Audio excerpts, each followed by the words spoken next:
श्री देवी शारदा, श्री देव गणेश, प्रभु श्री रामचंद्र, भगवान श्री गोपाल कृष्ण, श्री महारुद्र हनुमान, महर्षि श्री वेदव्यास, श्रीमद आद्य शंकराचार्य, सद्गुरु श्री ब्रह्मचैतन्य महाराज या सर्वांच्या प्रेरणेनं आणि तुम्हा सर्व मंडळींच्या आशीर्वादानं आज तिथी आहे भाद्रपद शुद्ध नवमी. हे 5 दिवसांचे ज्यांचे गणपती आहेत आज विसर्जनाचा दिवस आहे. गौरीसुद्धा विसर्जन म्हणजे गणेश गौरी विसर्जन असं लिहिलेलं आहे. पण आपल्या पंचांगात किंवा कॅलेंडर दिनदर्शिकेत आणखीन एक उल्लेख आहे, भागवत सप्ताह आरंभ. आणि पौर्णिमेला म्हणजे 20 तारखेला काय आहे, भागवत सप्ताह समाप्ती. हा कुठला सप्ताह आणि हा कोण करतोय, म्हणजे हा कुणीही करायचा आणि म्हणलं तर हा सर्वांनी करायचा, दरवर्षी करायचा. आपण तसं गेल्या वर्षी अश्विन महिना अधिक होता त्यावेळेला आपण जवळजवळ महिनाभर भागवत बघितलेलं होतं. पण त्याचं नाव होतं भागवत कथामृत. म्हणजे कथा, कथन, वर्णन, डिस्क्रिप्शन त्याच्यावर आपला भर होता. पण आता तसं नसणार आहे. कथा त्या असणार आहेत, आपण त्या कथा सांगणारे येऊन, पण भागवत चिंतनिका असं याचं नाव आहे. आपण थोडा विचार करणार आहोत. एके ठिकाणी खूप वर्ष भागवत चालू होतं आणि मला तर आठवते की समोर ज्या एक आजी बसल्या होत्या त्यांचं 108वं भागवत होतं. हे लक्षात ठेवा, 107 भागवतं त्यांनी ऐकलेली होती आणि त्या समोर बसल्या होत्या. मी म्हटलं तुम्ही परीक्षित आहात, मी काही शुकदेव नाही. त्यांना नमस्कार करून बसलो आणि म्हणलं तुम्ही हे जे सगळे आयोजक आहात त्यांनी काय सांगितलं आहे की वर्णनात्मक भागवत आम्ही खूप ऐकलं आहे. मग त्याच्यातल्या कथा, कथन, कथामृत आपण शब्द वापरतो, ऐकलं आहे. ते कितीदाही ऐकलं तरी गोड असतं. जसं रामनवमीच्या वेळेला राम जन्म दरवर्षी आणि कृष्णाष्टमीच्या वेळेला कृष्ण जन्म दरवर्षी, ही परंपराच आहे आणि तरी आपल्याला तो नवा वाटतो. मग कृष्ण जन्म त्याचं कथानक कदाचित तो कीर्तनकारी नवीन नसेल, आपण एका वर्षाने नवीन झालेलो असतो. गणपती बाप्पा मोरया पुढच्या वर्षी लवकर या म्हणताना पुढच्या वर्षी मी असेन 1 वर्षांनी आणखीन परिपक्व झालेलो असेल, म्हणजे मी परिपक्व व्हावा अशी अपेक्षा आहे. या 1-1.5 वर्षात परिपक्व बनण्यासाठी अत्यंत आदर्श परिस्थिती आहे. ज्या परिस्थितीत भागवताचा पहिला सप्ताह झाला आणि तो भाद्रपद शुद्ध नवमी ते भाद्रपद पौर्णिमा. भाद्रपद पौर्णिमेला प्रोष्ठपदी पौर्णिमा किंवा भागवत पौर्णिमा असं सुद्धा म्हणतात. कितीतरी ठिकाणी भागवत सप्ताह चालू असतात, कारण हा पहिला भागवत सप्ताह जो झाला, शुकदेव आणि परीक्षित, शुकदेव वक्ता, परीक्षित श्रोता आणि इतर अनेक ऋषी मुनी साधू संत राजे रजवाडे, लक्षात ठेवा भक्त भाविक साधक, मोठी अशी श्रोत्यांची गर्दी जमलेली होती. त्याच्यात सगळ्यात महत्त्वाचा श्रोता ज्यांनी भागवत रचलं ते रचयिता भगवान व्यास होते. पिताश्री कोणाचे, शुकदेवांचे. शुकदेव हे मुलगा आहे त्यांचा. पुढे ते कथानक भागवतातच येतं, त्यावेळेला आपण तिथे बघणार आहोत. पण लक्षात ठेवा की हा भागवत सप्ताह गेल्या वर्षी झाला. आपण आता अश्विन महिन्यात म्हणलात तरीसुद्धा काही महिने झाले. या महिन्यात आपण इतरही विषय ऐकले. या सत्संगाचाच विचार करायचा असेल, आपण इतर अनेक अनुभव घेतले. करोनाच्या दुसऱ्या लाटेत आपल्याला जवळची माहीत असलेली नात्यातली मंडळी गेली, पहिली लाट दुरून गेली. तिसऱ्या लाटेचं भय म्हणलं तर आहे. आता भय नसल्यासारखे आपण वागतोय, हा भाग निराळा. म्हणजे तिसऱ्या लाटाला आ बैल मुझे मार, तशी तिसरी लाट आपण जणू काही बोलवतोय अशा पद्धतीने आपलं वर्तन असणार आहे. पण ठीक आहे ना, असं असायलाच पाहिजे, कारण त्याशिवाय भागवतासारख्या ग्रंथांच्या सप्ताहाची गरज काय राहणार आहे. माणूस हा पतनशील आहे, म्हणून त्याचा उद्धार करण्यासाठी संभवामी युगे युगे, मी दर युगात जन्म घेतो. युग म्हणजे त्रेतायुग वगैरे म्हणू नका. आपले साधू संत हे सुद्धा देवाचे अवतारच आहेत, अवतार आहेत.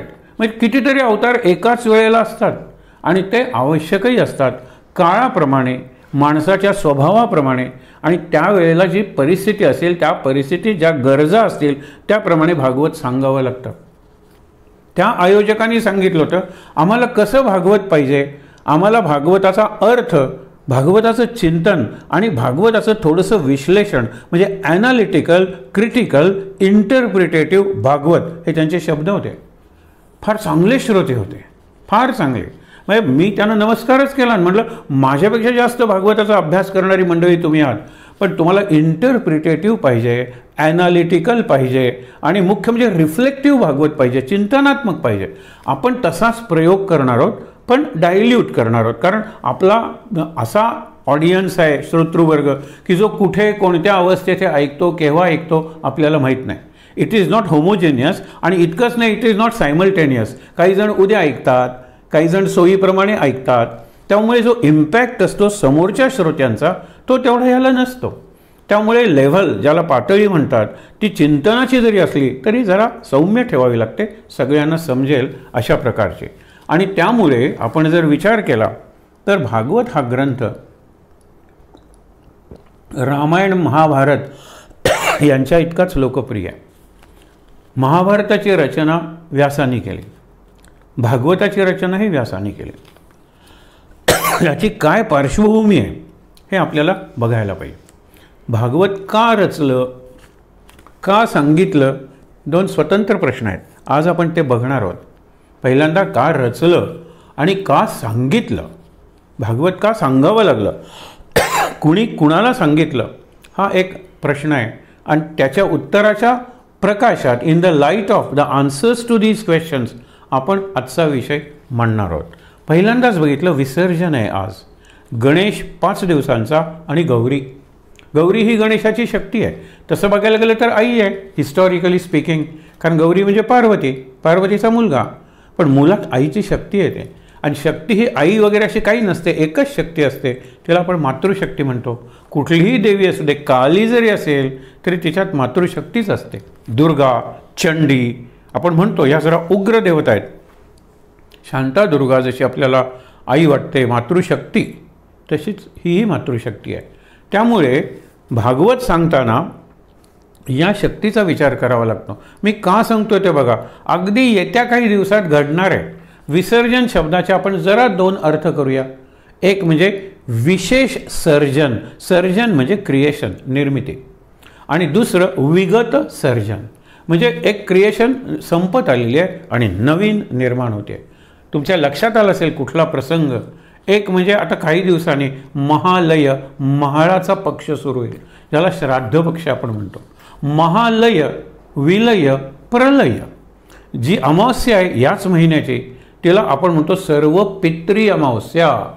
म्हणजे सगळ्या पितरांच्या नावाने आपण श्राद्ध करतो. म्हणजे काय, प्रार्थना करतो कृतज्ञतापूर्वक की तुमचे उपकार आहेत म्हणून माझा जन्म झाला, माझ्यावर हे संस्कार आले, माझ्या रक्तात तुम्हा सर्व पिढ्यांचे काही ना काहीतरी गुण आलेले आहेत, म्हणून तुम्हाला चांगली गती मिळावी, सद्गती मिळावी, मुक्ती मिळावी, म्हणून मी हे श्राद्ध करतोय किंवा हा विधी करतोय. सर्व पितृ अमावस्या म्हणजे त्या दिवशीची परिस्थिती महालय, विगत सर्जन, एक सर्जन संपलं. पण लगेच दुसऱ्या दिवशी घटस्थापना. घटात कशाची स्थापना करायची, चैतन्याची. चैतन्याचं प्रतीक म्हणून दिवा, म्हणून तो घट असतो. त्या घटाला निरनिराळी छिद्र असतात आणि मध्ये दिवा ठेवलेला असतो. आपण पुढे तो विषय बघणार आहोत. त्याला दीप गर्भा म्हणतात. आणि या गर्भाच्या भोवती नाचायचं, त्याला गरबा नृत्य म्हणायला लागले. आता त्याला डिस्को, दांडिया वगैरे काही म्हणतात, पण गरबा म्हणजे दीप गर्भा. आता ती जी शक्ती आहे ती नवसर्जनाची शक्ती आहे, नवीन निर्माण करण्याची शक्ती आहे. आपण जो ग्रंथ पाहतोय त्याचा जो महानायक आहे कृष्ण, कृष्णाबरोबर इतर अवतारही भागवतात सांगितलेले आहेत. आपण ज्याला 10 अवतार म्हणतो, दशावतार, 24 अवतार सांगितलेले आहेत.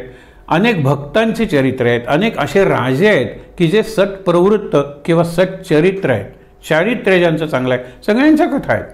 पण दशमस्कंध ज्याला म्हणतात ते मुख्यतः कृष्णाचं जन्मापासून त्याच्या अंतापर्यंतचं संपूर्ण चरित्र आहे. आता इथे आपण महत्त्वाच्या विषयाकडे वळतोय की महाभारतात सुद्धा कृष्ण येतो की हो, पण केव्हा येतो आपल्याला माहीत आहे. द्रौपदी स्वयंवरात तोपर्यंत कृष्णाचा प्रवेशच नाही महाभारतात. म्हणून असं म्हणलं जातं की महाभारत ही कृष्णकथा आहे, पण भागवत ही हरिकथा आहे. हरी म्हणजे विष्णू.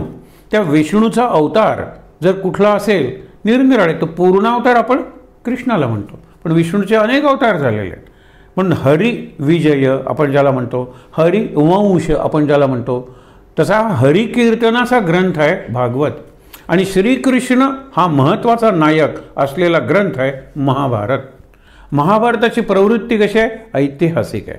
म्हणून महाभारतात शिशुपालाचा वध केला, वध हा भाग आहे. इकडे भागवतात शिशुपालाचा उद्धार केला, पूतनेचा वध केला कृष्णाने, इकडे पूतनेचा उद्धार केला. कंस वध, इकडे कंस उद्धार. केवढी दृष्टी बदलली सांगा बरं. आता तो प्रसंग पाहूया म्हणजे लक्षात येईल. एक फार महत्त्वाची घटना घडली की इतकं सगळं सांगून सुद्धा गीतासुद्धा सांगितली, विष्णू सहस्रनामसुद्धा सांगितलं, सगळं 1,00,000 श्लोकांचं किंवा सुरुवातीला आपण 24,000 श्लोकांचं ज्याला जय नावाचा ग्रंथ म्हणतात ते सुद्धा सांगितलं. लोक ऐकत नाहीत माझं. याचा व्यासांना खेद झालेला आहे, शोक झालेला आहे किंवा व्यासांची व्यथा आहे. ही एक म्हणायची पद्धत आहे. व्यथा, शोक, चेंजिंग मूड्स आपण म्हणतो ना, बदलणारी मनस्थिती, याच्या पलीकडे व्यास आहे तो. पण शेवटी मानवाच्या पातळीवर मानवासारखं वर्तन करावं लागतं, किंबहुना ते होतं. राम तसा परब्रह्माचा अवतार आहे, कृष्ण परब्रह्म आहे. पण देहावर आल्यानंतर त्याचा जन्म कारागृहातच कृष्णाचा, तिथे त्याची सुटका नाही आहे. आणि त्याचा मृत्यू अत्यंत सामान्य, झाडाखाली बसलेला आहे पाय पसरून. त्याचा तळवा इतका सुंदर आहे की तो एका शिकाऱ्याला वाटतं की ते हरण आहे म्हणून तो बाण मारतो, तो त्याच्या अंगठ्याला लागतो, रक्त व्हायला लागतं आणि तिथे कृष्णाचा अंत झालेला आहे. बघा ना, इथे कृष्णाला सुटकाच नाही आहे. तिथे तो व्याध म्हणून आहे, जरा त्याचं नाव आहे. प्रत्येक गोष्टीवर जर आपण थोडंसं चिंतन केलं तर आपल्याला भागवत निराळं दिसणार आहे. आणि हे भागवत मला वाटतं व्यासांना अभिप्रेत आहे, म्हणजे व्यासांना हे भागवत पाहिजे. कारण का? आपण पहिल्यांदा काही श्लोक म्हणूया, माझ्या नंतर तुम्ही म्हणा आणि एक एक श्लोक मी सांगतो, अर्धा चरण. छान म्हणायचं. वसुदेवसुतं देवं कौसचाणूरमर्दनं देवकी परमानन्दं कृष्णं वन्दे जगद्गुरुं कृष्णं वन्दे जगद्गुरुं कृष्णाय वासुदेवाय हरये परमात्मने प्रणतक्लेशनाशाय गोविंदाय नमो नमः. आकाशात् पतितं तोयं यथा गच्छति सागरं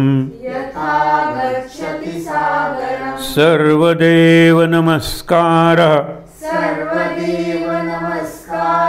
केशवं प्रतिगच्छति.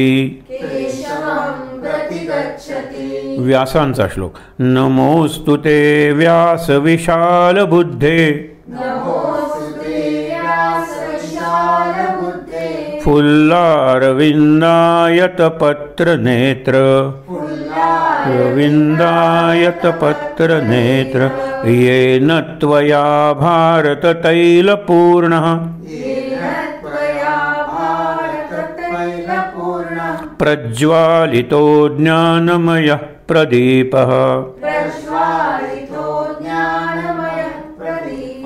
आता एक नवीन श्लोक म्हणणार होतो आणि तिथे थोडंसं चिंतन करणार आहोत.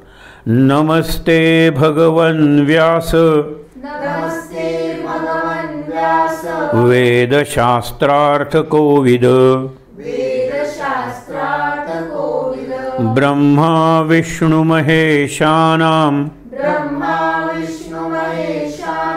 मूर्ते सत्यवती सुत. संस्कृतमध्ये कोविद या शब्दाचा अर्थ ज्ञानी. कोविद ही हिंदीतली एक परीक्षा आहे. प्रथमा द्वितीय आपण म्हणतो प्रवीण. कोविद म्हणजे ज्ञानी. आता कोविड शब्द बदनाम झाला पण कोविड म्हणूया त्याला. हा कोविद आहे. हा कोविद, वेद शास्त्रार्थ कोविद असे व्यास आहेत. वेद आणि शास्त्र ही पुराणं एकतर रचनाच व्यासानी केलेली आहे आणि वेदांची त्यांनी व्यवस्था लावली. म्हणून व्यास या शब्दाचा अर्थ काय? विव्यास वेदान, म्हणजे वेद जे होते त्यांची त्यांनी एक प्रकारची व्यवस्था लावली. आपल्या एकेका शिष्याला एक एक वेदांचा अभ्यास करायला लावला आणि मग त्याचा प्रसार करायला सांगितला.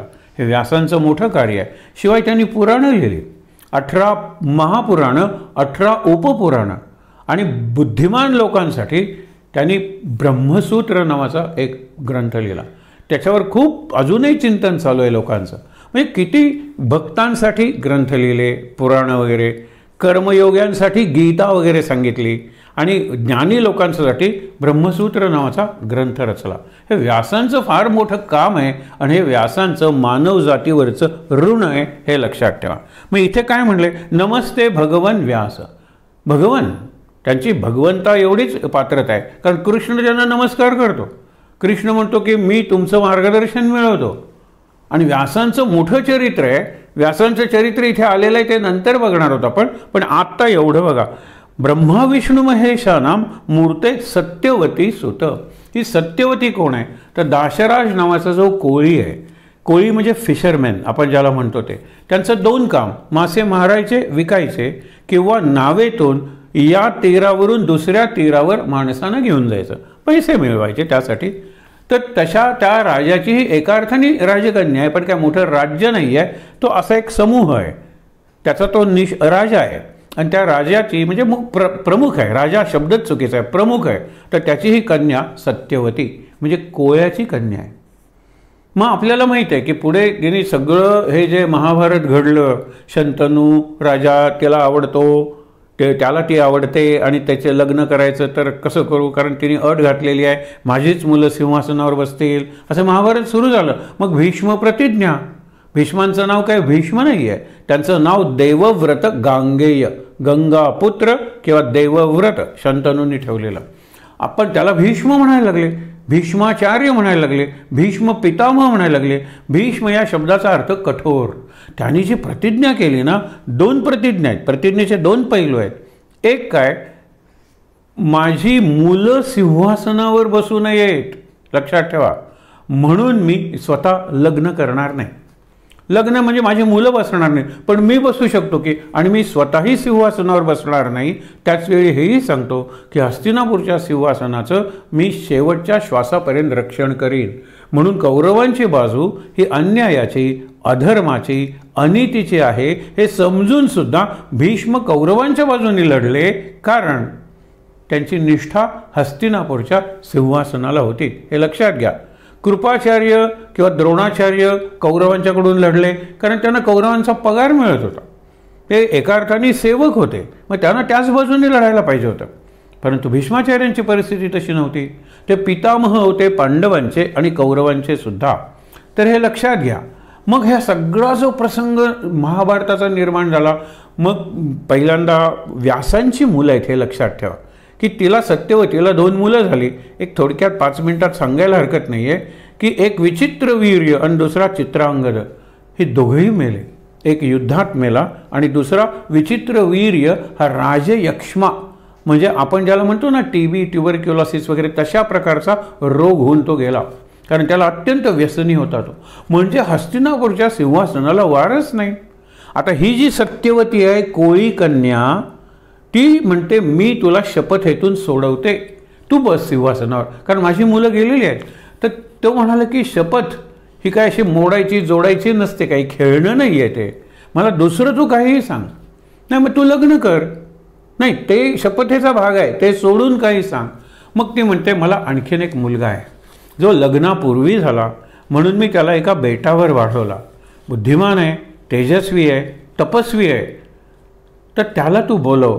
आणि त्यावेळेला एक पद्धत होती, बीज क्षेत्र न्याय, म्हणजेच प्रतिष्ठित लोकांना बोलवलं आणि त्या ज्या स्त्रिया आहेत सगळ्यांना सांगितलं की या पुरुषापासून या स्त्रियांना जे अपत्य होईल ते औरस असेल, लीगल और लेजिटिमेट, इललेजिटिमेट किंवा अनौरस नसेल, म्हणजे राज्याचे वारस असतील त्याच्यात.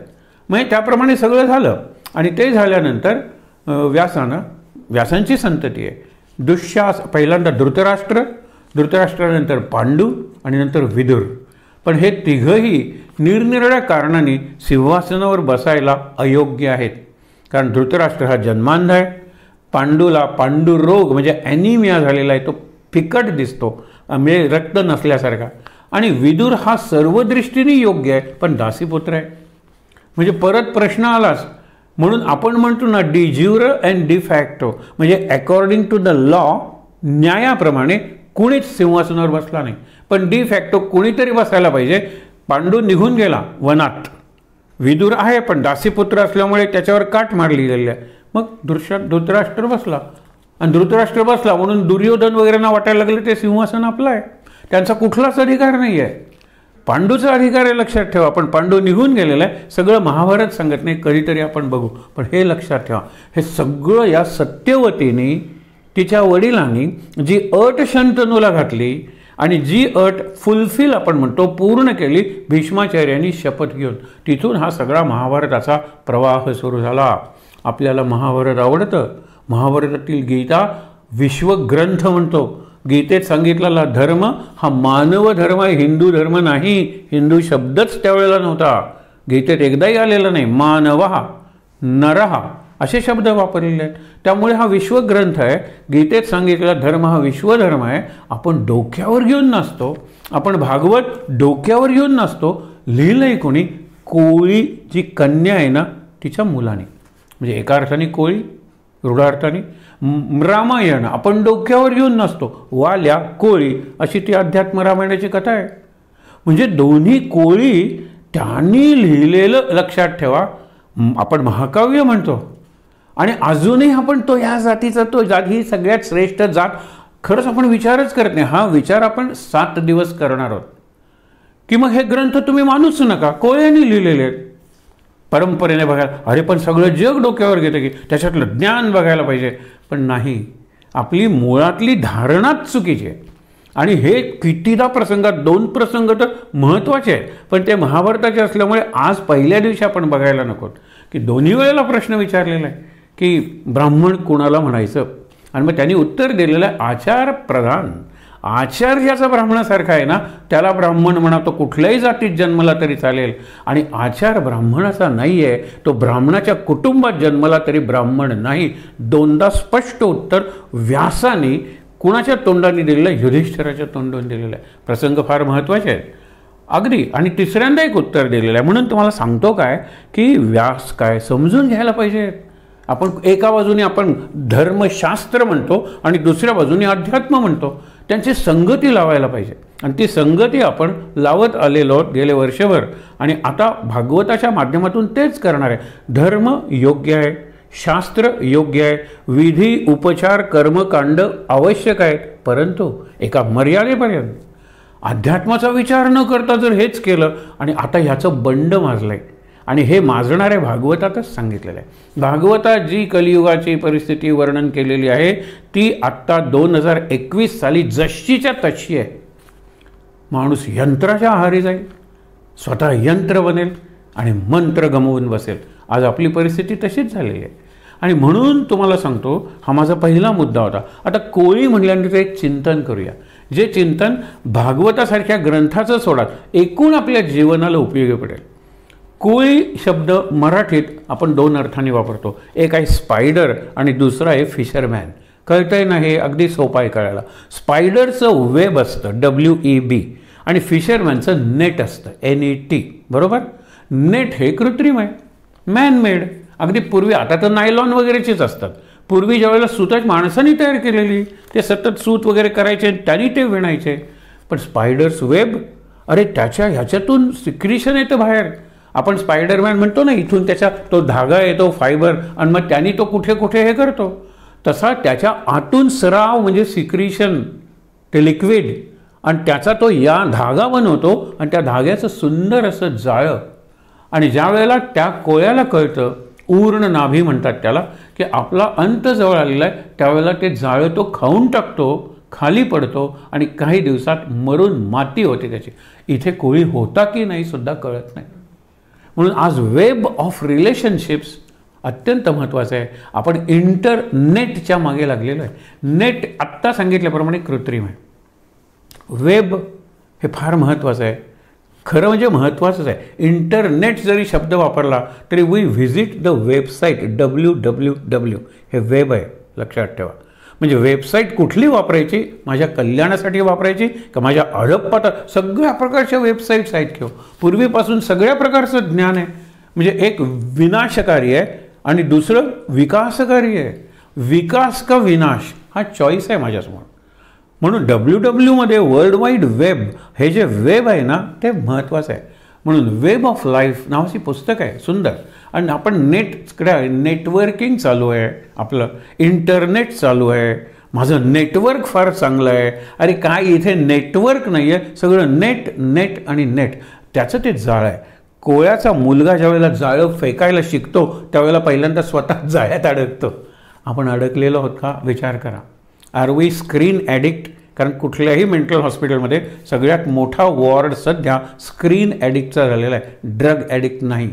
आणि त्याच्यात की तरुण मंडळीच सगळ्यात जास्त आहेत की मनावर ज्याला मेंटल डिरेंजमेंट म्हणतात असा परिणाम झालेला आहे. मग भागवतात याची काय सोल्युशन्स सांगितलेली आहेत, आपला तो विचार आहे आणि तो विषय आहे. एवढं जर कळलं असेल तर व्यास महाभारताच्या शेवटी हात वर करून सांगतोय मी जगाला ओरडून, माझं कोणीही ऐकत नाही आहे.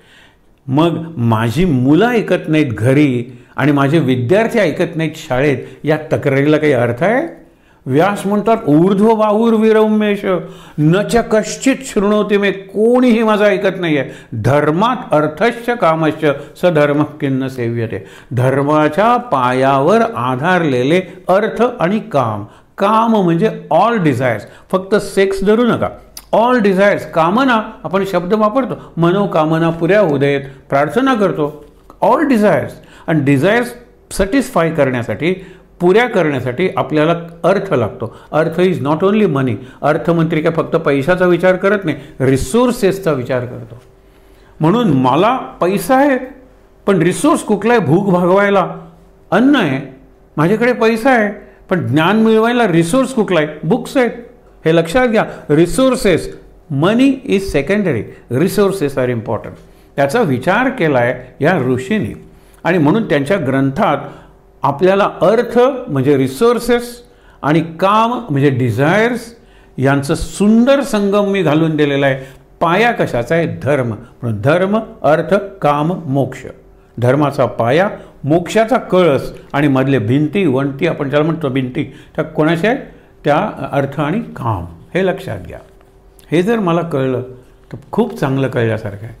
कारण व्यासांची उदासीनता हा महाभारताचा एक अर्थाने शेवट म्हणा, भागवताचा आरंभ आहे. दोन्ही ग्रंथ एकांनीच लिहिलेले आहेत. मग दोन्ही ग्रंथांची शैली निराळी का? आत्ता सांगितलं ना, तिकडे पटापट वध केलेले आहेत, इकडे उद्धार केलेले आहेत. खूप फरक आहेत. आपण एक दिवस तो विचारायला बघणं की भागवताने कोणती वैचारिक क्रांती केली.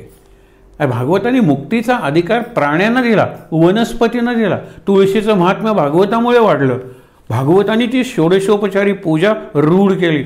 भागवताचं मोठं कॉन्ट्रीब्युशन आहे आपल्या जीवनात.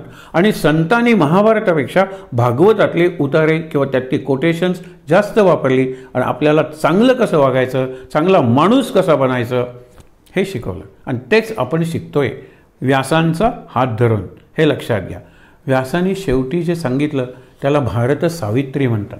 सावित्री हा शब्द कुठलीही तेजस्वी गोष्ट असेल, सावित्री.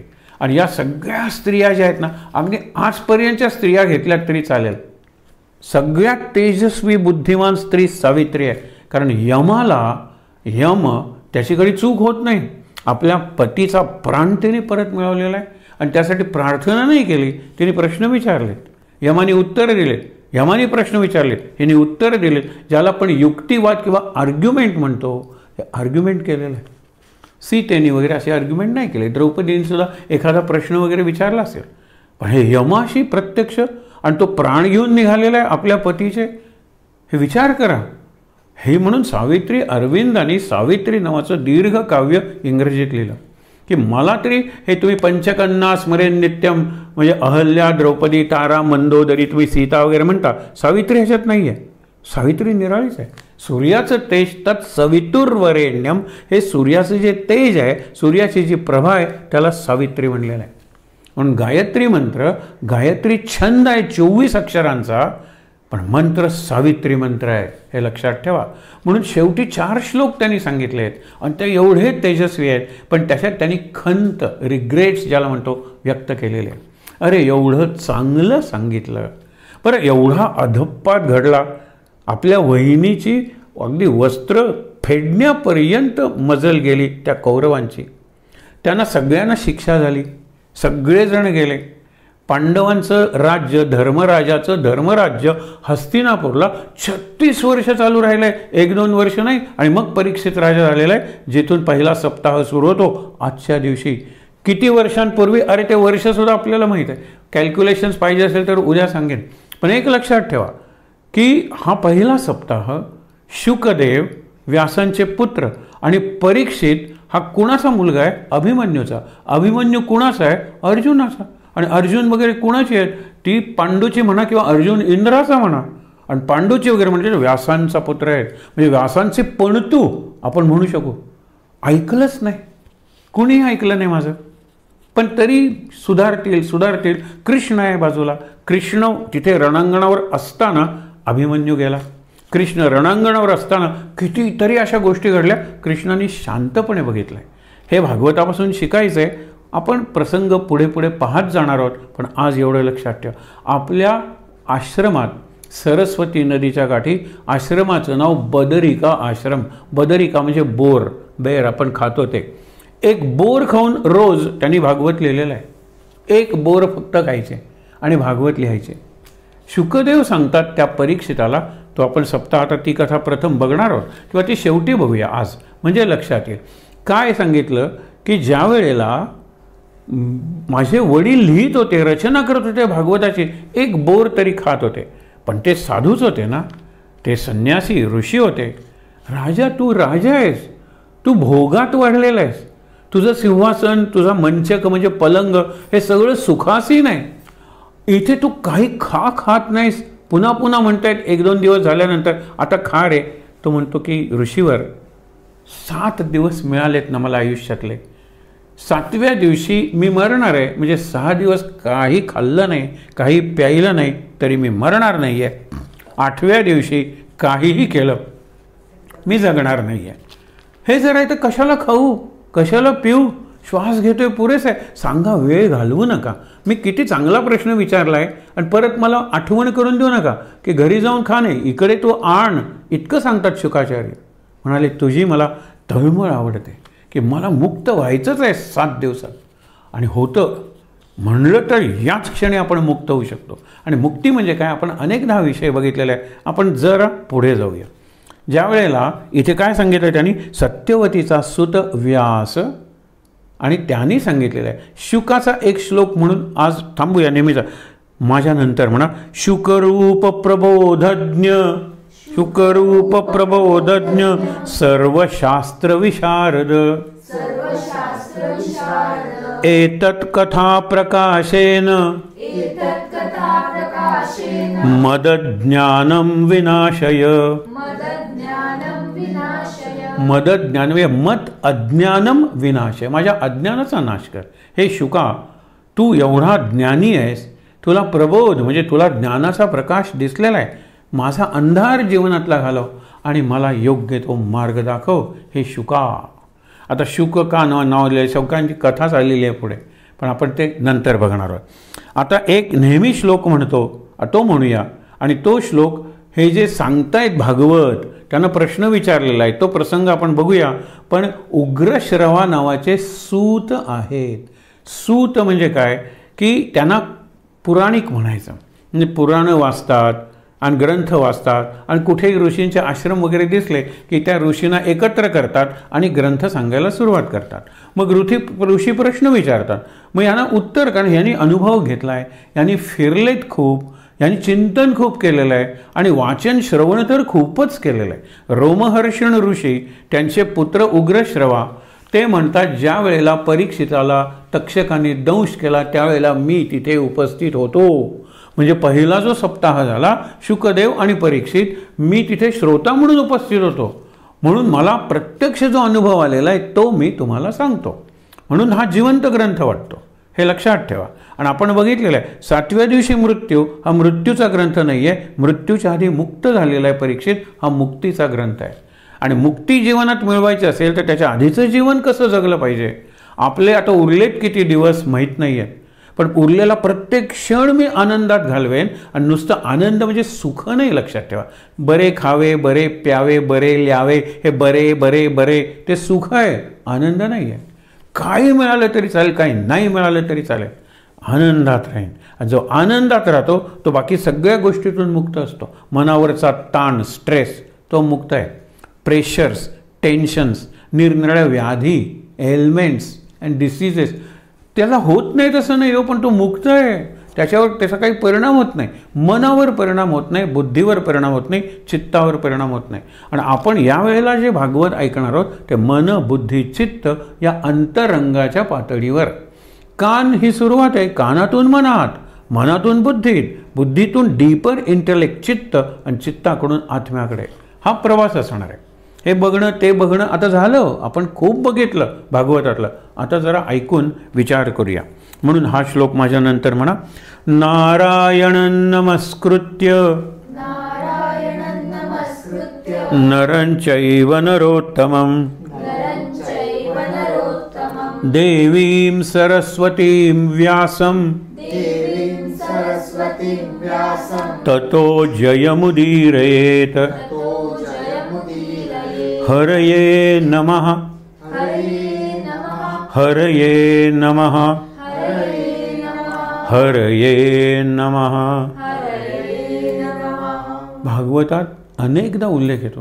म्हणजे तुम्हाला जांभई आली, उचकी लागली, खोकला आला, ठेच लागली, पडलात, हरये नमः हरये नमः हरये नमः. आपल्याला रिअलायझेशन झालं की माझ्याकडून काहीतरी चूक झाली, काहीतरी कमी झालेलं आहे, उणीव आहे, हरये नमः. अगदी माझ्याकडून पाप घडलेलं आहे, मी तसं वागायला नको होतं, तसं बोलायला नको होतं, तसं करायला नको होतं, हरये नमः हरये नमः हरये नमः. हरी म्हणजे हरण कर, मी जे पाप केलं हरण कर, आणि माझी पाप करण्याची जी वृत्ती आणि बुद्धी आहे ना, हरण कर. हरी हरये नमः, त्या हरीला हा सगळा भागवत उद्देशून आहे, ही हरिकथाच आहे. ते झाल्यानंतर आपण आज जरा निराळ्या पद्धतीने सुरुवात करणार आहोत. एक लक्षात ठेवा, भागवताचा पहिला श्लोक, त्याची शेवटची ओळ आणि त्यातला शेवटचा चरण, सत्यं परम धीमहि, परम सत्याचं ध्यान करतो. पहिला श्लोक, शेवटचा चरण, भागवताचा शेवटचा श्लोक, त्याचा शेवटचा चरण, सत्यं परम धीमहि. ह्याला आपण काय म्हणतो, संपुट. म्हणजे भागवताचं संपुट काय, संपुट म्हणजे ओंजळ, एक हा हात, एक हा हात, आणि त्याच्यात मी अर्घ्य देतो, त्याच्यात मी फुलांची अंजली देतो, करतो की नाही. अगदी देताना सुद्धा ओंजळ, ओंजळ भरून द्या. ओंजळ म्हणजे आपण ज्याला संपुट म्हणतो ते. म्हणजे एकडे काय आहे, सत्यम परम धीमहि, आणि शेवटी काय, सत्यम परम धीमहि. अरे सत्य आहे, परमसत्य. सत्य म्हणजे ज्ञान. आपण भक्ती भक्ती भक्ती भागवत म्हणतो, बरोबर आहे. भागवताची भक्ती हा जर प्राण असेल, लक्षात ठेवा, तर सत्यम परम धीमहि, सत्य किंवा ज्ञान हा भागवताचा मेंदू आहे. दोन्ही गोष्टींची आवश्यकता आहे. म्हणून भागवत म्हणतं या पातळीवर तुम्ही राहा, नाम घेत राहा. नाम घेताना त्याचा अर्थ लक्षात घ्या आणि त्याचा भाव लक्षात घ्या. भावार्थ म्हणजे आपण एका अर्थाने भावार्थ भागवत या पद्धतीने भागवताचा विचार करतोय. भागवताची आरती आपण जे म्हणतो, भागवताच्या अनेक आरती आहेत, संस्कृतमध्ये, हिंदीत आणि मराठीत. मराठीची आपल्याला माहीत आहे, आपण मागे अर्थही बघितला होता. हिंदीची अतिशय सोपी, पण याचा स्ट्रेस काय ते तुमच्या लक्षात येईल. बघा किती त्यांनी चांगलं सांगितलेलं आहे. अगदी सोपी भाषा आहे, पण जरा निराळी आहे. म्हणजे हिंदी जरा त्या अवधी वगैरे असते ना त्याशी. आरती अति पावन पुराण की, हे पुराण आहे, अति पावन आहे. 18 महापुराणं लिहिली ना, त्यापैकी व्यासाने आधी 17 लिहिली म्हणे. नंतर हिमालयात गेले, 3 वर्ष चिंतन केलं आणि नंतर सगळ्यात महत्त्वाचं महापुराण लिहिलं भागवत. म्हणून आरती अति पावन पुराण की धर्म भक्ती विज्ञान खान की. खाण आहे हे कशाचे? धर्म भक्ती आणि विज्ञान. एका बाजूला धर्म आहे, एका बाजूला विज्ञान आहे. ज्ञान आणि विज्ञान म्हणजे थिअरी अँड प्रॅक्टिस, आणि मध्ये भक्ती आहे. भक्ती तर आहेच आहे. पुढे महापुराण भागवत निर्मल. महापुराण सोपं आहे. शुक मुख विगलित निगम कल्प फल. हा मोठा श्लोक आपण पुढे बघणार आहेत. पोपटाने चोच लावलेलं जे फळ असतं ना, पेरू वगैरे, ते सगळ्यात गोड असतं. तो खाली पडतं फळ, पण मुद्दामून बघा, पोपट त्यालाच चोच मारतो की जे पिकलेलं आहे, रसाळ आहे आणि गोड आहे. इथे शुकदेव आहेत, बरोबर ना, त्यांच्या मुखातून बाहेर पडलं म्हणजे त्यांची चोच लागली. म्हणून बऱ्याच वेळेला बाळकृष्ण असताना इकडे तिकडे पोपट दाखवलेले असतात. तुम्हाला माहीत आहे, शुक त्यांचं नाव आहे शुक. तर शुकदेव त्यांनी कुणाला मारली चोच? भागवत. कसं? रसमालयम पिबत भागवतम रसमालयम. रसाचं आलय आहे, ग्रंथालय, वाचनालय, देवालय. तसं रसमालयम, रसालय म्हणजे भागवत. पण एक पुढे जाऊन सांगितलेलं आहे की कुठलंही फळ घेतलं, किती तुम्ही वेलची वगैरे कुठली समजा केळी घेतलीत, अगदी बारीक साल आहे समजा, तरी त्याला बाहेरून साल आहे आणि बाकीच्या आहे ना, चिकू वगैरे ना, आत सीड आहे. पण भागवताचं फळ असं आहे की ज्याला सालही नाही, स्किन, आणि ज्याला सीड बीही नाही, संपूर्ण रस आहे. फ्रोझन ज्यूस आपण म्हणू शकतो, गोठलेला रस आहे तो. तुम्ही तुमच्या भक्तीच्या अशाने उष्णतेने, ज्ञानाच्या उष्णतेने धगीनं वितळवा आणि पीत राहा. ते आपण पुढे पिण्याचा विचार बघणार आहोत. म्हणून शुकदेव पोपट. मुख म्हणजे तोंड, चोच. विगलित, त्याने विगलित म्हणजे गळून पडलेलं, गळून पडले. मग त्यांच्या तोंडातून भागवत बाहेर पडलं, ते गळून पडलं. लोकांनी सगळ्यांनी ते स्वीकारलं, श्रवण केलं. विगलित निगम कल्पफल. निगम म्हणजे वेद, कल्प म्हणजे कल्पवृक्ष. वेदांच्या कल्पवृक्षाचं फळ जे अत्यंत गोड आहे, ज्याला साल नाही आणि बी नाही, असं भागवत नावाचं फळ. शुकांच्या तोंडातल्या अमृताचा स्पर्श झाल्यामुळे पीत रहा रस. रसिका भुवी भावुका. हे पुढे आलेलं आहे, नंतर बघूया. म्हणून इथे काय सांगितलं? शुक मुख विगलित निगम कल्पफल परमानंद सुधा. सुधा म्हणजे अमृत. परमानंद सुधा रसमय कल. लीला रती रस रस निधान की. लीला आहे, रस आणि रास. रास म्हणजे रसांचं अनेक वचन. नर नार अनेक वचन. रस रास, अनेक रस आहेत त्याच्यात. नवरस आपण म्हणलेले आहेत. रास हे सगळं तुम्हाला निधान म्हणजे याचा खजिना तुम्हाला ट्रेजर भागवतात मिळत. कलिमल मथनी. मथनी म्हणजे हे करणारी, घुसळणारी. कळीचा मल, मथन आपण दुर्गटवारी म्हणतो ना, मथनी मर्दन करणारे, नाश करणारे. कलिमल, कलियुगातला जो मळ आहे तो शरीराचा नाही हो. आणि टेक्नॉलॉजी जी कलियुगाने दिली ती शरीराचे मळ नाहीसे करणारी. डिटर्जंट, साबण, नंतर त्याच्यावर परफ्युम्स, हे सगळं टेक्नॉलॉजीने दिलं स्किनच्या बाहेर. आणि स्किनच्या आत मी खरा सुरू होतो. माय सेल्फ बिगिन्स विदिन, और आपण म्हणतो इनसाइड ऑफ माय स्किन. आणि हे टेक्नॉलॉजी देते ते सगळं बाहेर हो. म्हणून आपण विचार करूया, हे कॉस्मेटिक्स बघा, निरनिराळ्या सर्जरीज बघा.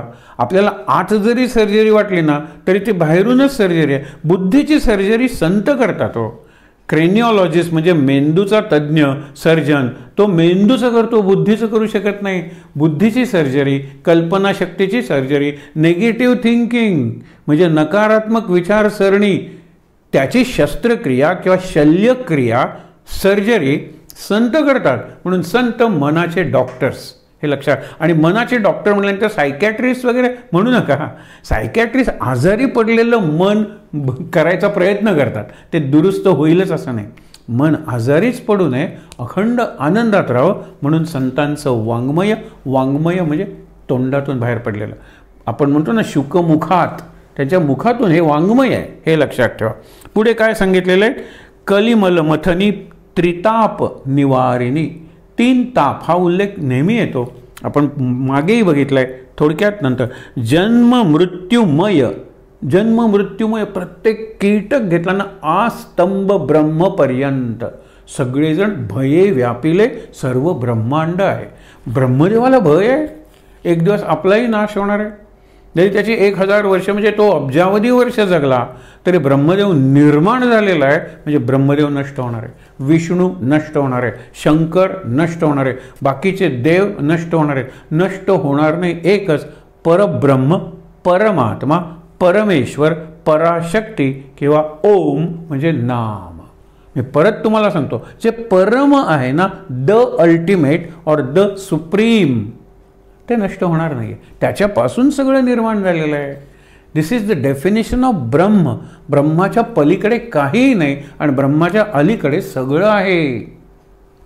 समजून घ्या, समजायला सोपं आहे खरं ते. म्हणून परम जे आहे, परम आत्मा परमात्मा, परम ईश्वर परमेश्वर, परम ब्रह्म परम ब्रह्म आणि पराशक्ती, ही देवी वगैरे ती रूप आहेत. त्या रूपानं नाश आहे. रूपांची मूर्ती केली नाश आहे. हा ग्रंथ नाश आहे. पण यातले विचारांचा नाश कुठे? ज्यावेळेला सगळी पृथ्वीच संपेल, पृथ्वीवरची सृष्टी संपेल, त्यावेळेला विचार संपतील, म्हणजे ओममध्ये जाऊन बसतील. नंतर ते पुन्हा नवीन सृष्टी आणि निर्माण होणार आहे. फार सुंदर ही रचना आहे. याचं चिंतन करा तुम्ही. आणि हे सगळं करणारी कुठली शक्ती आहे? मानवाची बुद्धी. आणि बुद्धी, माझी बुद्धी असा विचार करते आणि तुमची बुद्धी तसा विचार करते, कारण बुद्धीच्या पलीकडे एक शक्ती आहे. ही संपूर्ण जगाचं चालन करणारी, नियंत्रण करणारी, नियंता म्हणतात, नियती, ही ती शक्ती आहे. सगळं ती घडवते शक्ती. आणि शक्ती नाही तर काहीच नाही. मी शक्ती आहे म्हणून बोलतोय आणि शक्ती आहे म्हणून तुम्ही ऐकताय. ही शक्ती गेली की सगळं हा देह ॲपरेटस असणार आहे, हे देहाचं मशीन असणार आहे. पण मशीन ज्या शक्तीवर चालतं ती शक्ती नसणार आहे. एवढं लक्षात ठेवा. पुढे काय सांगितलं? म्हणून जन्म मृत्यूमय, जलमय म्हणतो ना तसा संसाराचं सांगितलंय सुंदर. जन्म मृत्यूमय हे प्रवचन सुरू झालं, चालू आहे. म्हणजे जन्म जीवन, आता संपणार आहे मृत्यू. जन्म मृत्यूमय भवभय हारिणी. असा जो भव आहे की सगळं जन्मतं, जगतं, नष्ट होतं, तर ते भय जे आहे ना ते हारिणी. नंतर सेवत सतत सकल सुखकारिणी, सुखकारिणी आनंद देणारी. सुमहाऔषधी, सुमहाऔषधी म्हणजे महाऔषधी आहे ती. एक असं रसायन आहे ते. असं आपण म्हणतो की आपण अल्केमी म्हणतो ना, केमिस्ट्री, केमिकल और मेडिसिन म्हणा, काही औषधी. हरिचरित गान की, या औषधीत आहे काय? तर हरिचरित गान. 4 प्रकारांनी भागवत किंवा भागवताच्या या ग्रंथाचा रसास्वाद म्हणजे ॲप्रिसिएशन करायचं असतं. एक आहे ज्ञान, दुसरा आहे ध्यान, तिसरा आहे गान आणि चौथा आहे पान. पान म्हणजे पिणे. पिबत भागवतम, हा रस आहे ना, प्या. गान, गान, हा गीता सुगीता कर्तव्या, गा तुम्ही. नंतर ध्यान. अरे ध्यानात या ग्रंथातल्या विचारांवर जरा चिंतन करा. आणि पहिलं जे आहे ते ज्ञान. ज्ञान, ध्यान, आपण म्हणतो पान म्हणजे पिणे, आणि सगळ्यात महत्त्वाचं आहे गान, गाणे. 4 प्रकारांनी आपण आस्वाद घेऊ शकतो. विषय विलास विमोह विनाशिनी. हे विषयाचा जो विलास आहे ना, सगळीकडे एवढं विषय आहेत बघा तुम्ही. आणि पाश्चिमात्य देशांचं जे मॉडेल आहे ते मॉडेल जगावर आच्छादलेलं आहे. जशी छाया येते आणि ग्रहण लागतं ना, तशी आपण ज्याला वेस्टर्न कल्चर म्हणतो त्याचं ग्रहण लागलेलं आहे मानवतेला. आणि सगळ्यात चिंतेची गोष्ट आहे, चिंतनाची ही गोष्ट आहे. आणि भागवतात हे सगळं सांगितलेलं आहे की कशा प्रकारची माणसं प्रभावी होतील आणि ती पूर्ण नाशाकडे या पृथ्वीला घेऊन जातील. आणि शेवटी कलीचा अवतार होणार आहे. कल्की हा कलीचा शेवटचा अवतार. कली संपणार आहे, कलियुग. आणि कल्की, कल म्हणजे उद्या, कल म्हणजे नेक्स्ट मोमेंट.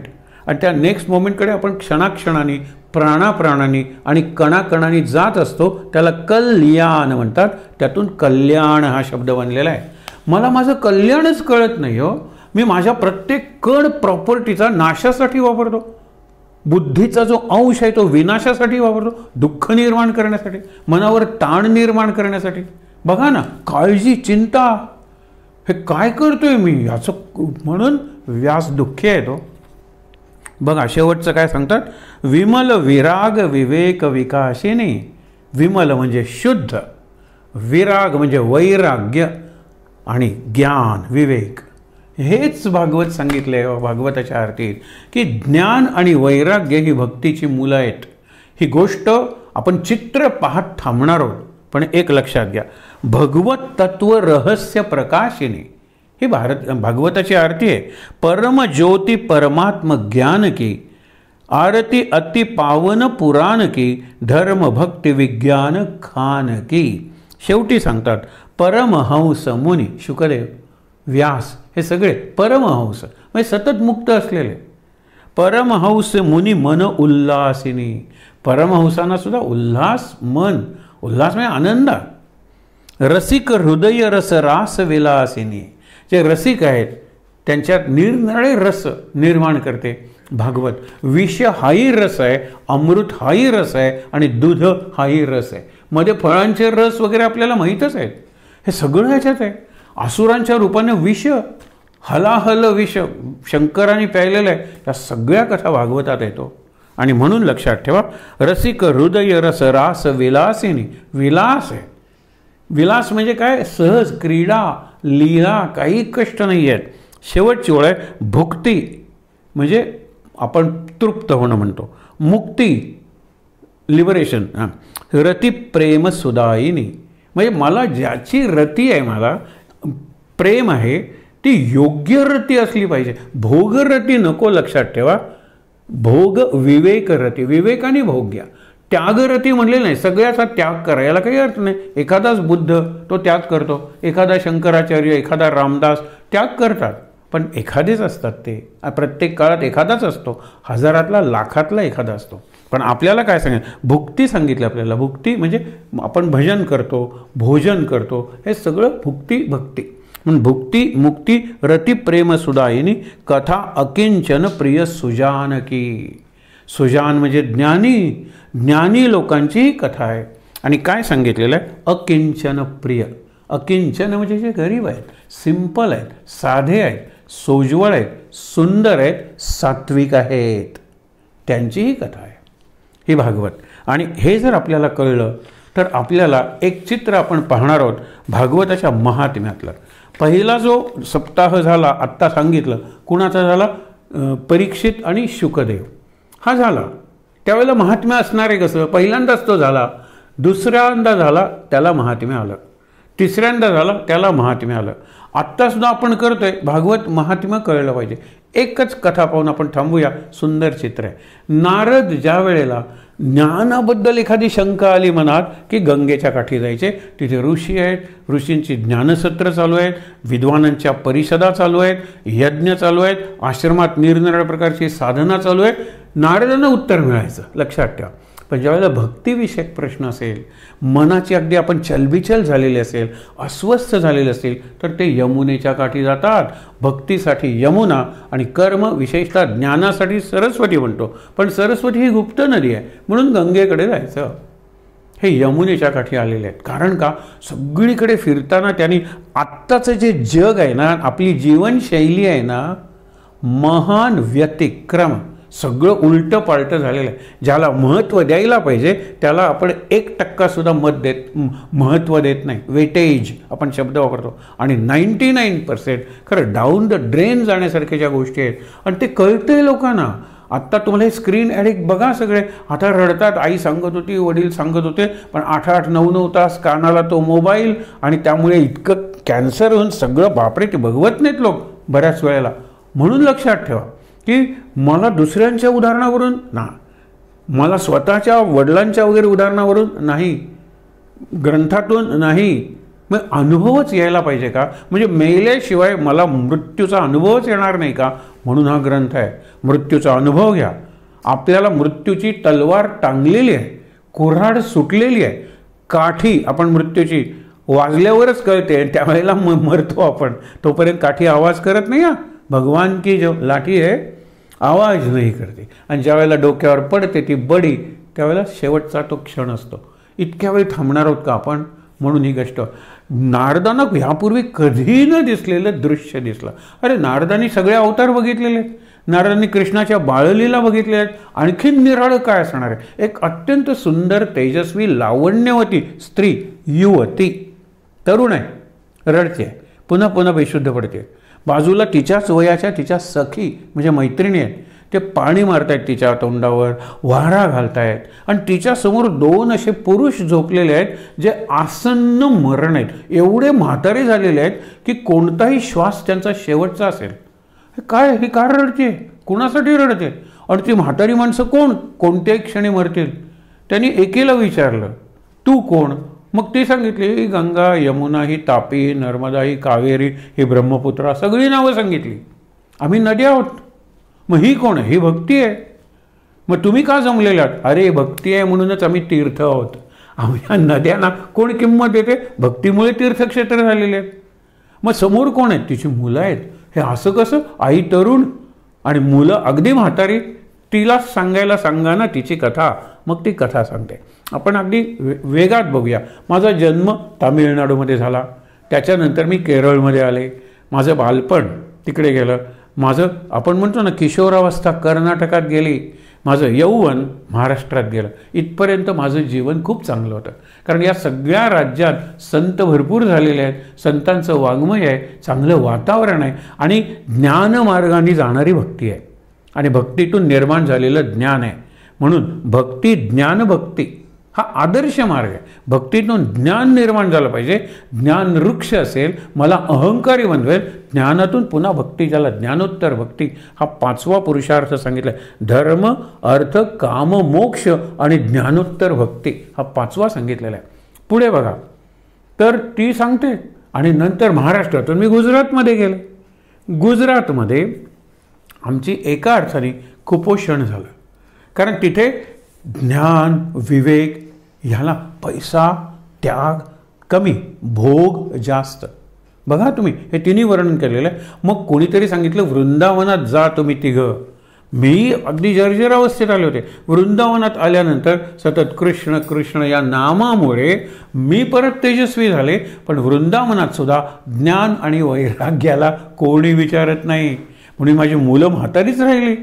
हे माझी मुलं माझ्यापेक्षा तरुण पाहिजेत, माझ्यापेक्षा जास्त तेजस्वी पाहिजेत आणि ज्ञान हे तेजस्वी आहेच आणि वैराग्यही तेजस्वी आहे. मला उपाय सुचत नाही. इतक्या ऋषीमुनींना विचारलं, नारद म्हणाले मलाही उपाय सुचत नाही, कारण असा प्रसंगच बघितला नाही. पण एक लक्षात ठेव, उपाय शोधल्याशिवाय परत येणार नाही. अगदी उदास होऊन नारद, अस्वस्थ, काय करावं? त्यांना सनत कुमार भेटतात. ते मुलं आहेत ना, ती 4, सनक, सनंदन, सनत आणि सनातन. ही 4 मुलं आहेत, ब्रह्मकुमार म्हणतात. ब्रह्मदेवाच्या मानस संकल्पातून निर्माण झालेले आहेत आणि सतत ते 8-10 वर्षाचीच असतात. ज्ञानाचं तेज आहे. नारदा, अशी का तुमची अवस्था झालेली आहे? सगळा प्रकार सांगतात. ते म्हणाले, याला एकच उपाय, भागवताचा सप्ताह करा. कल्पना करा, उद्या आपण सुरुवात करणार आहोत. भागवताचं बीज व्यास जे उदास आहेत त्यांच्या मनाच्या कुंडीत कुणी रोवलं? नारदाने. पुढे त्याचा एवढा वृक्ष झाला. नारदांनी 4 श्लोक सांगितले, व्यासाने 18,000 श्लोक केले. नारदांना माहीत नाही भागवताचं काय महात्म्य आहे, काय सामर्थ्य आहे. नारद म्हणाले की हा सप्ताह करणार कोण? आम्ही करतो, तुम्ही तयारी करा.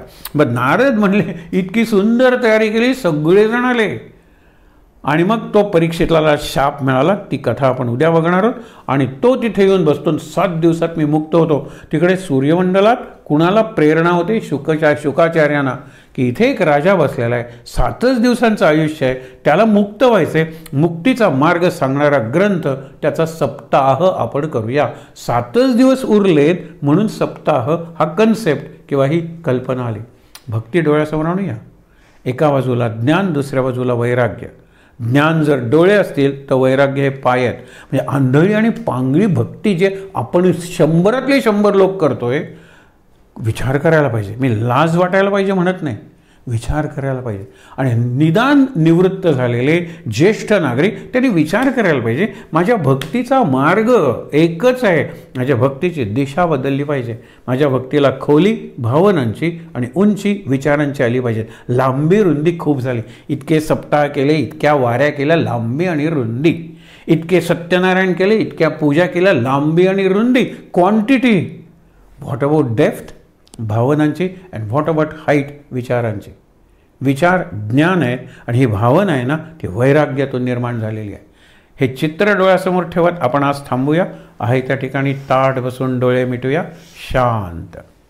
भक्तीच्याच मुखात जो मंत्र आलेला आहे, ज्यावेळेस आपल्या 2 मुलांना घेऊन जिथे सप्ताह चाललेला आहे त्या सप्ताहाच्या ठिकाणी येते आणि एक दिवसाचं कथानक झाल्यानंतर ते मुलं तरुण व्हायला लागतात आणि 7व्या दिवशी हिचं तारुण्य आणि हिचं लावण्य याला शोभतील असे ते तेजस्वी आणि तिच्यापेक्षा वयाने लहान, तिचेच एका अर्थाने पुत्र, ज्ञान, वैराग्य आणि भक्ती, शांत. भक्तीच्याच मुखातला मंत्र आपण म्हणणार आहोत, माझ्यानंतर म्हणायचं. श्री कृष्ण गोविंद हरे मुरारे, श्री कृष्ण गोविंद हरे मुरारे, हे नाथ नारायण वासुदेव, हे नाथ नारायण वासुदेव. श्री कृष्ण गोविंद हरे मुरारे, श्री कृष्ण गोविंद हरे मुरारे, हे नाथ नारायण वासुदेव, हे नाथ नारायण वासुदेव. श्री कृष्ण गोविंद हरे मुरारे, श्री कृष्ण गोविंद हरे मुरारे, हे नाथ नारायण वासुदेव, हे नाथ नारायण वासुदेव. श्री कृष्ण गोविंद हरे मुरारे, श्री कृष्ण गोविंद हरे मुरारे, हे नाथ नारायण वासुदेव, हे नाथ नारायण वासुदेव. हे नाथ नारायण वासुदेव, हे नाथ नारायण वासुदेव. हे नाथ नारायण वासुदेव. हे नाथ नारायण वासुदेव. शांत. आपण शक्तिमंत्र म्हणणार आहोत नेहमीप्रमाणे. सगळ्यांनी बरोबर म्हणायचं आहे. सर्वमंगलमांगल्ये शिवे सर्वार्थसाधिके शरण्ये त्र्यंबके गौरी नारायणी नमोस्तुते. जय नारायणी नमोस्तुते. 3दा दीर्घ श्वास घेण्यापूर्वी शांतीपाठ म्हणणार आहोत. ओम सहनाववतु सहनौ भुनक्तु सह वीर्यं करवावहै तेजस्विनावधीतमस्तु मा विद्विषावहै. ओम शांति शांति शांति. 3दा दीर्घ श्वासोच्छ्वास.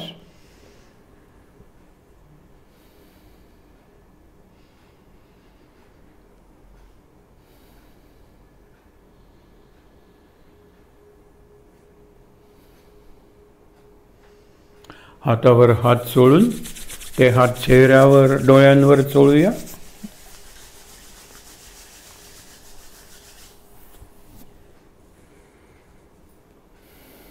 अगदी सावकाश डोळे उघडून समोर असलेले सद्गुरुनाथ, बालकृष्ण, गोपालकृष्ण आणि मुख्य म्हणजे व्यास आणि भागवताची म्हणजेच एक सगळ्यांची वाङ्मयी मूर्ती भागवत ग्रंथ सर्वांचं दर्शन घेऊया. शांत आनंद.